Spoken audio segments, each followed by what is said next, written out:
Malaikat itu apa? Malaikat itu kan yo duwe pikiran. Terus iblis yo duwe pikiran.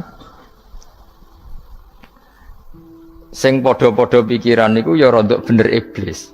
Pikirane lho ya. Tapi nurute bener malaikat. Jadi umpama agama kanut pikiran ya bener iblis. Mergo cara berpikir iblis iku Adam ku sangka lemah, aku sangka api. Berarti keren aku. Nah cara pikirane malaikat wis ora mikir mbok mulya ndi dikongkon ya manut. Jadi agama ini sanad. Agama ini seorang lagi napa? Sanad. Sakjane cara tauhid ya keberatan, aku ana istilah Baitullah ya keberatan. Wong Baitullah maknane omahe Allah sing takok. Allah manggon wirdi ning Ka'bah. Jadi kita harus ngikuti ulama. Dikatakan Baitullah itu nama penghormatan. Sesuatu itu mulia, maka disebut Baitullah. Bukan berarti Allah nempat di situ. Mergo Allah ndak butuh napa? Tempat. Jadi itu kan jelimet, Mang. Lagi-lagi yang tahu itu ulama. Masjid ya dikatakan Baitullah. Lah nek misale iki masjidé pangeran, malah nek mbok manani lucu. Masjidé pangeran. Jadi iki tempat sujudé pangeran. Nah, kacau kae. Tapi berhubung wong ora paham alhamdulillah demun iki masjidé pangeran. Jajal maknani bahasa Arab. Iki masjidé pangeran, maknani terjemah. Iki tempat kacau. Baru kayak bodoh ora roh nek iku kacau. Jadi kacau. Ya mulane anut ulama. Jadi darani Baitullah apa dikatakan daleme Allah maknane apa idhofatut tasyrif. Napa idhofatut tasyrif maknane omah sing mulia sampai diistilahno daleme Allah. Kalau dalam ngaji-ngaji ulama itu agama ini dari awal unik. Allah melarang sujud kepada batu. Tapi kita sholat itu madhep Ka'bah. Kemudian juga ada batu. Makanya kita harus menanamkan bahwa semua sujud itu lillahi ta'ala. Dan soal ada arah ya penting arah. Nggak mau arah madhep segoro kidul lah repot. Jadi arah itu mau dipakai kesepakatan untuk menunjukkan kalau kita muslim arahnya sujud itu ke Ka'bah, tapi tetap sujud kita hanya lillahi ta'alanya karena Allah. Nabi nanti takut wong Yahudi, Muhammad nak langit bumi ku sok ben hancur pas kiamat. Terus manusa sing mati mulai Adam sementara ditakok endi. Jadi nak takok ngono mirip so. Mirip Yahudi. Nak mirip Sugair apa? Nak mirip ngamure. Jadi agama ini selalu disoal pakai akal. Jadi agama tanpa akal ya iso berdiri, tapi kalau terlalu bawa akal itu ya repot. Ya makanya tadi itu pentingnya riwayat. Seorang lagi pentingnya apa? Riwayat. Makanya cara Imam Malik itu enggak suka sama agama di logika itu enggak suka. Karena nanti orang yang punya logika terus merasa lebih punya otoritas terhadap apa? Agama. Ya wis sesuai ngono agama iku angel oleh nerangno sampean agama iku. Sampeyan saiki tak bedheki, Nabi Adam diusir kondi. Swarga. Terus swargane Nabi Adam saiki didakon ndi? Mergo swarga iku luase sak langit bumi. Lah nek iku saiki didakon ndi wong? Swarga lebih luas ketimbang langit. Kan enggak mungkin sesuatu yang luas diletakkan di yang sempit. Akhirnya Mu'tazilah gak percaya anane swarga zaman Nabi Adam. Jadi swarga sing cerita Adam itu tidak sama dengan surga yang nanti arduhas samawati wal ard. Jare ahli sunnah ya sono. Lah ning ndi wis ra roh pokoke ono. Ya itu kan sama-sama nah, terus diterusno wong debat. Ya sudah guys. Nak cara aku wis mlebu sik kok gampang nerangno nek wis bar roh. Secara teori kan gitu, ora roh kok nerangno sak usih. Bro. Ya sudah, sampeyan bu swarga wae lagi apa? Lagi nerangno. Pas aku nerangno kowe ra ning swarga, ya wis ra ketemu. Wis kono enak nang cangkem elek ngono wis aku ben nerangno kowe ra ning kono, ya wis akhire gak. Apa cocokan sampeyan? Aku tak nerangno swarga lah. Sing kono ben nerangno neraka. Roe neraka. Agama itu unik. Ya karena tadi apa ya? Dari awal agama ini di kaum yakilun, tapi akal yang berlebihan itu ya mengganggu agama. Ya sudah, makanya saya ulang lagi itu riwayat ya. Sebagian ini apa? Riwayat. Inna hadzal ilma dinun fangzuru amman ta'khuduna dinakum. Agama ini ilmu. Kemudian kamu harus dari sanad yang benar, ya. Dari sanad yang apa? Dari sanad yang benar. Ya sudah seperti itu. Mana itu kulo setuju model kayak sholat sunat safar tidak harus madhep kiblat terus. Jadi agama ini sudah unik. Misalnya gini ya, sholat fardu kan wajib madhep kiblat, tapi ada sholat yang nggak usah madhep kiblat, yaitu sunat safar. Misalnya orang di pesawat gini-gini. Karena guling-gilingan, nah, hakikatnya kiblat itu tidak fokus kita namun Allah Subhanahu wa Ta'ala. Jadi memang agama, tapi lagi-lagi itu butuh riwayat. Seorang lagi butuh riwayat. Kalau nggak pakai riwayat terus kau Abu Nawas kabeh. Karena tadi Amerika, seorang lagi Amerika, itu kalau dibor pas New York itu kena Ka'bah. Lah logikanya kalau arahnya pas itu kan bebas arah. Berarti orang Amerika oleh sholat bebas. Tidak bisa seperti itu, ya tetap anut konsensus ulama sana atau tradisi sana, kiblat itu ngambil arah mana, karena dia pas. Ya bumi yang ada arah itu secara akal kan hanya rubuk 1/4. Makanya kalau kamu belajar falak itu ada rubuk, lainnya itu sudah tidak ada arah. Misalnya bumi bulat bola, yang sama atas dikatakan sama-sama di atas, ya kadarnya hanya 1/4. Lainnya itu sudah dikatakan samping. Makanya seperti Denmark itu ada daerah yang siang itu sampai 3 bulan, entah berapa siklus sekian puluh tahun. Ada yang lebih lama siangnya sampai 18 jam. Kalau di Eropa kadang puasa itu sampai 18 jam. Ada yang selalu nggak kena matahari kayak kutub utara, kutub selatan. Nah makanya kalau misalnya sholat itu ngikuti apa? Kalau ngikuti matahari orang kutub sholatnya hanya maghrib, isya, subuh. Gak wajib poso orang tahu ono rino misalnya.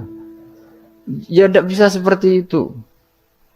Jadi kalau nuruti logika kan terus berdebat terus. Tapi kalau nuruti rasa sebagai hamba. Orang kutub butuh sujud sama Allah, orang kutub butuh loyal sama Allah dengan memperlakukan puasa. Ya sudah, akhirnya kita harus puasa.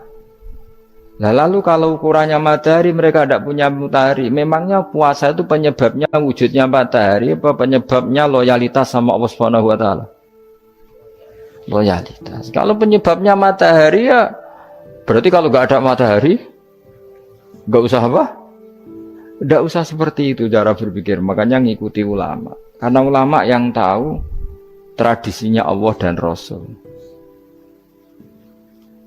Ya seorang lagi ulama yang tahu tradisinya Allah dan Rasul. Meskipun ya kadang saya enak dewe ulama. Mergo ya kadang ya mau kalau bolak-balik ngomong. Gak diterang nombek cangkem elek ora paham-paham. Makanya masyhur itu ada kiai di debat sama orang rodok PKI. Pak Kiai, kalau setan dari api masuk api kan biasa. Terus susahnya apa? Mau materinya dari api itu. Kiai itu mek lemah, sawurna raine. Loro cung, nggih sakit. Jare wong kok lemah, kena lemah kok loro. Karena serak kena diterangno. Manusia materinya kan dari tanah, berarti kena dipendem urip-uripan. Piye ya? Ya loro ya, lha ya jare kok lemah kok dipendem ning lemah kok. Karena dijelaskan pakai lisan yang baik, gak paham-paham. Sebenarnya kita ini ingin selalu baik, tapi ada orang-orang diterangkan cara baik-baik itu. Wah, kayak misalnya ono wong kondo, Gus kula nu bojo kula cerewet ngene-ngene, apike kula pegat dicereweti bojo mbek diarani duda iku lara ndi?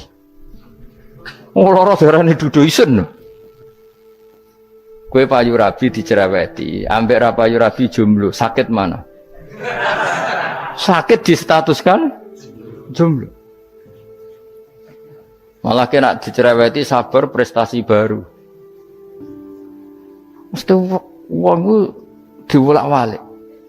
Lan jar wis kula tak malan kula seneng mbek Imam Syafi'i. Kowe dirasani wong ning ngarepmu, diomongi, ambek dirasani seneng ndi? Seneng dirasani cara kowe. Jare Imam Syafi'i bukti ke wibawa, buktine ngomong ning ngarepmu rawani. Jadi Imam Syafi'i itu rileks urip. Ya Aba Abdillah, orang yang tadi muji-muji jenengan tuh kalau di luar maki-maki jenengan. Jadi alhamdulillah. Kok bisa itu kan bukan pengkhianatan. Berarti saya wibawa, di depan saya enggak berani itu. Wong iku sowan Imam Syafi'i, ya cium tangan ya hormat. Tapi setelah di luar menghujat. Singkat cerita dilaporkan ke Imam Syafi'i. Orang yang tadi nyium tangannya jenengan itu di luar ngerasani jenengan. Jadi Imam Syafi'i, alhamdulillah berarti aku wibawa, mendengarku rawani. Ya dianggap enteng saja. Terus ada orang misoi Ja'far Shadiq. Sayyid Ja'far Shadiq itu Sayyid putune Nabi, orangnya soleh alim, gurunya Abu Hanifah. Di antaranya gurunya Abu Hanifah itu Sayyid Ja'far Shadiq. Itu kalau dihujat orang diomongin ini, dimaki-maki, sampai ke rumah.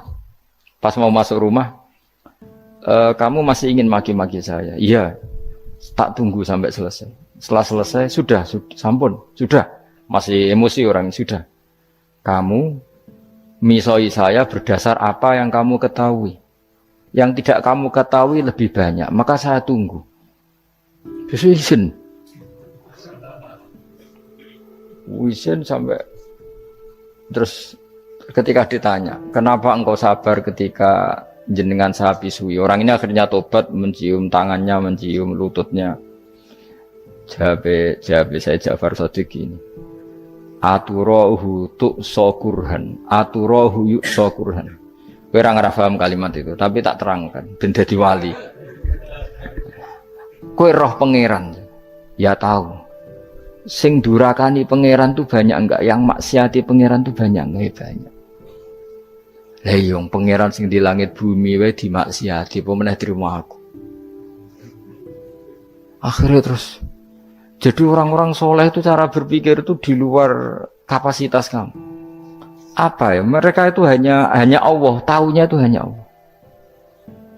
Aku kan enggak egois, harga diri.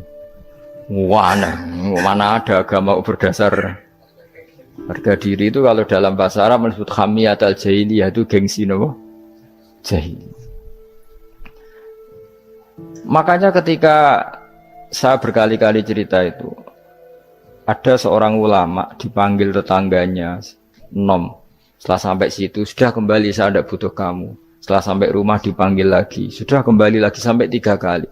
Ulamanya tetap ceria, tetap nyaman. Ketika ditanya, kenapa engkau tetap nyaman? Wahai pemuda, kamu itu tetangga saya. Kata Allah dan Rasul, nak kue iman be Allah Rasul, kon ngapi tangga, kon ngundang aku ya teko. Ya seneng nuruti perintahnya. Ketika kamu nyuruh saya kembali, ya saya kembali. Memang itu keinginan kamu. Kue tanggaku, aku kon nurut be tangga. Aku ora urusane be kue. Aku mau nyaman be perintahnya. Nangis pemuda tadi itu tobat. Kalau kamu kan warga diri, orang kok dipimpong. Nes gak bakat wali blas ya. Jadi orang dulu itu nyaman. Karena yes pikirannya namung Allah Subhanahu wa ta'ala. Umar bin Abdul Aziz itu termasuk khalifah paling soleh setelah periode sahabat. Itu mau kapundhut itu Sewantai. Ketika keluarganya menangis, kenapa kamu menangisi saya? Ya karena engkau mau mati. Memangnya kalau mati mau kemana aja? Ila khairi madhubin ilaih, ke zat terbaik. Terus aku mbok kon urip awar kowe gak jelas iso ngrumat aku ta ora. Nah Allah malah jelas. Saiki apik ndi urip mbek wong ora jelas sampai sing jelas. Ya wis kapundhut. Kowe kan gak mati ku wedi. Dosane akeh. Lah mungkin nek urip terus ra dosa apa to ngene. Gaya tok asline. Dosa kula cek kathah Gus kok mati terus. Ya malah apik mati biar dosa meneh. Biasa wae nek apik mati biasa karena potensinya kamu urip suwi ku dosane apa taat meneh. Ya jawab. Potensine. Dosa meneh apa taat meneh? Apa ya dosa ya taat. Terus pas mati, pas tua atau pas dosa? Ya ora usah ngono biasa ya. Sampai mati ae matur pangeran Gusti nak saya ini mati nggih. Mati mawon nak saya ini urip nggih. Urip mawon Gusti semua anut jenengan wis. Zaman kula urip sing ngrumat nggih jenengan mungkin sampean mati sing ngelola nggih napa? Jenengan pun donya sing ngurusin jenengan. Kan sebenarnya kalau kita berpikir gitu kan nyaman. Zaman kamu hidup yang mengendalikan jantung, paru-paru, oksigen juga Allah. Dan kamu enggak tahu caranya, tahu-tahu hidup. Tapi setelah mati dikubur kamu iskal. Lalu sistem pernafasan saya gimana setelah saya mati? Memangnya zaman yang dunia kowe roh. Oh karena ada oksigen. Nah, terus oksigen wujudnya karena apa kowe ya ora roh. Oksigen dari zat gini lah zat iku kok sapa ya ora roh. Mau gaya tok ngomong mau tetep akhirnya ora roh. Lan kadang kula gawok mbek wong goblok wis ora roh kabeh dari awal semua alam semoga iku gak usah nerang. Nah, artinya gini, kalau zaman di dunia kamu tidak bisa mengelola diri kamu sendiri, juga sama setelah mati tidak bisa mengelola diri kamu sendiri. Semua itu al-amru biyadil, semua itu dalam kekuasaan Allah Subhanahu wa ta'ala. Ya sudah, alaihi tawakkaltu wa ilaihi unib. Ya sudah, kita pasrah saja dan kita hanya kembali kepada Allah Subhanahu wa ta'ala. Ya sudah, itu agama. Tapi nak bawa logika pakai akal. Wah itu orang mati itu sudah nggak bisa apa-apa, sudah jadi tanah gini-gini.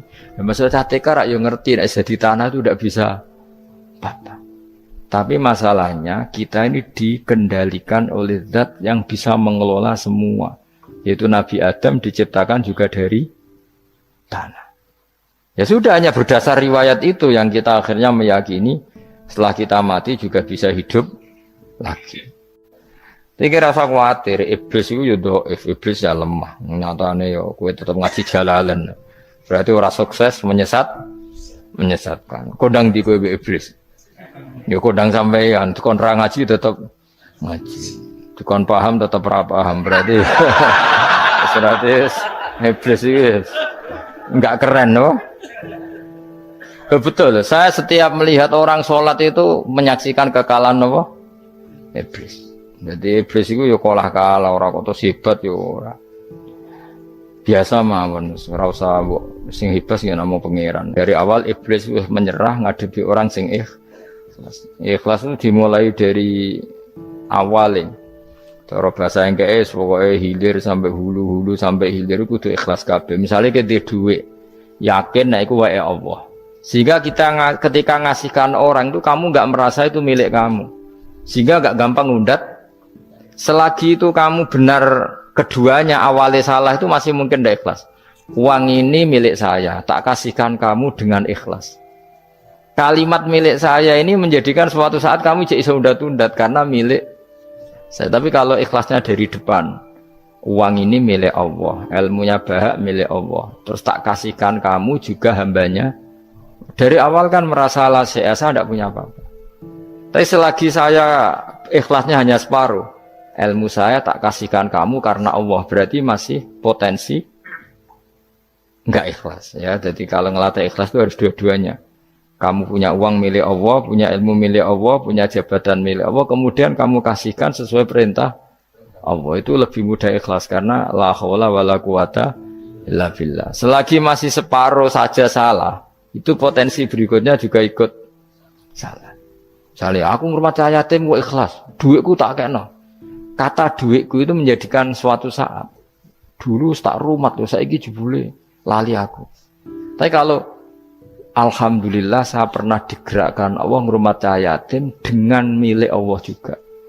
Sehingga kita sekedar pernah melakukan ketaatan ini senang.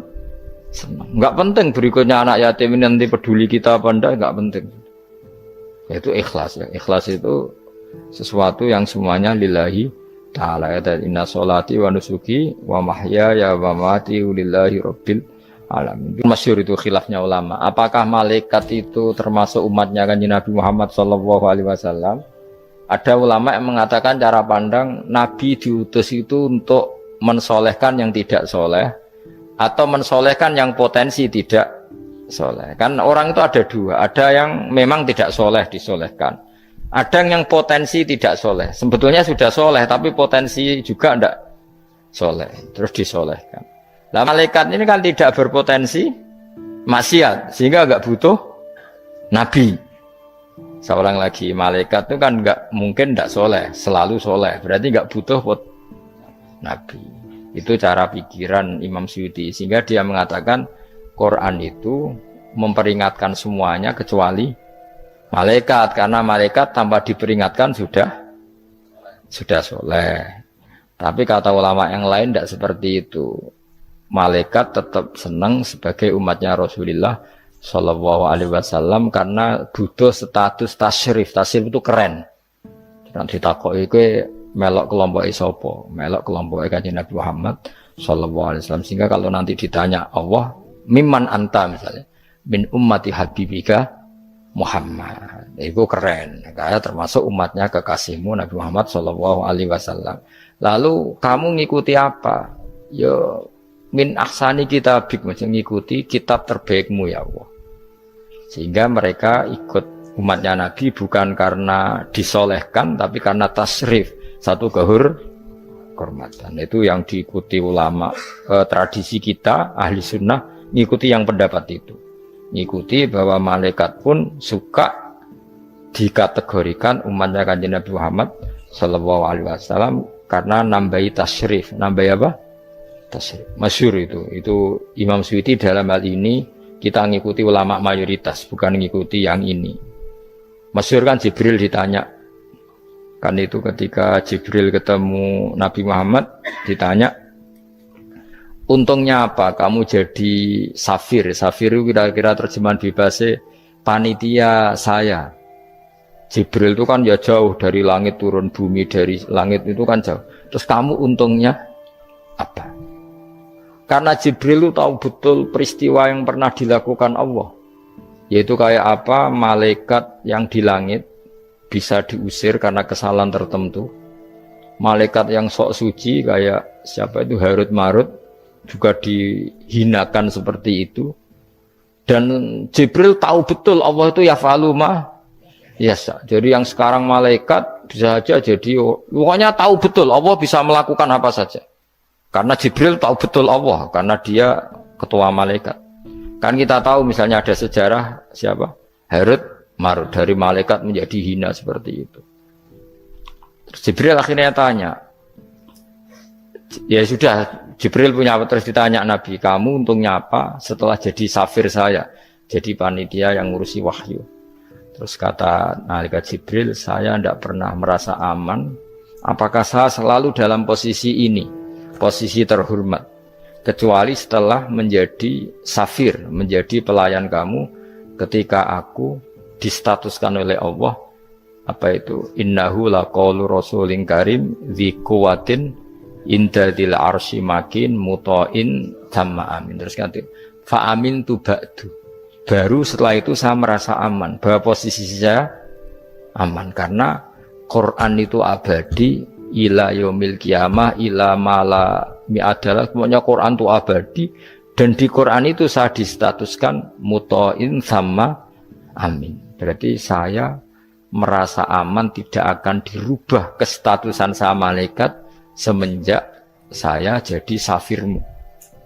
Intinya Jibril juga mendapat kehormatan karena ngitmai Quran. Paham ya? Makanya kita di sini mengatakan ini pendapat Imam Suyuti, tapi hampir semua ulama berpendapat apa? Malaikat pun ikut mendapat berkahnya Kanjeng Nabi Muhammad Sallallahu Alaihi Wasallam. Jenenge napa? Berkah tasrif. Napa berkah napa? Tasrif. Jadi punya status kehormatan. Nah, yang dikatakan Imam Suyuti itu murni logika. Murni logika tadi. Yang namanya Quran itu memberi peringatan supaya enggak soleh menjadi soleh. Dan malaikat tidak butuh itu karena sudah selalu soleh. Ya, jadi itu logika saja. Tapi kita berkeyakinan malaikat pun butuh, tapi untuk kehormatan.